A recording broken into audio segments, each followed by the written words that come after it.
ගුරු පළවෙනිදලා සෑම බස් රථයකම අපි අනිවාර්ය කරලා තිබෙනවා රියදුරු මහත්තුන්ට සීට් බෙල්ට් එක පාවිච්චි කරන එක. අධිවේගී මාර්ගයේ යන බස්වල සියලු මගීන්ට සැප්තැම්බර් මාසයේ මුල ඉඳලා වගේ දිනවක් වර්මණය කියනවා. අතිවිශාල මරණ ප්‍රමාණයක් සිදු වෙනවා ලංකාවේ මේ අනතුරු නිසා.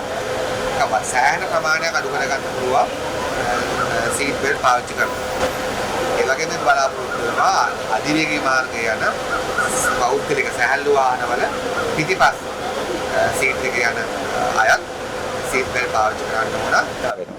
ඒ නිසා අපි කුළුල් වැඩ පිළිවෙලක් ප්‍රයත්න කළා තිබෙනවා. ඉතින් මේවා පක්වත් මේ මොනවාරි මාධ්‍ය සංදර්ශනයේ මිනිසුන්ගේ ආරක්ෂාව වෙනුවෙන් මිනිස්සු විතර කරන්න ඕන දේවල්. සීට් බෙල්ට් හයි කරගත්තේ නෑ කියලා සමහරු කියනවා.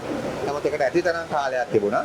මේ සමහර බස්වල කරලා තිබෙන මේ නවීකරණ දිහා බැලුවම මේ සීට් බෙල්ට් එකක් හයි කරගන්න බෑ කියන එක හරි පුදුමයි. අපිට තේරුනොත් එහෙම දැනගත්තොත් එහෙම සීට් බෙල්ට් හංගනවා අදාළ ගරාජ් වලින් අදාළ හැකියාව දෙන තැන් වලකට අනිවාර්යෙන් අපි නීති මාර්ගයෙන් කටයුතු කරනවා. අපි ළඟදී ගරාජ් හිමියොත් අමාත්‍යාංශයට කැඳවන්න බලාපොරොත්තු වෙනවා. ඉතින් ඒ නිසා හැමදේම බිස්නස් එකක් කරගන්න එපා.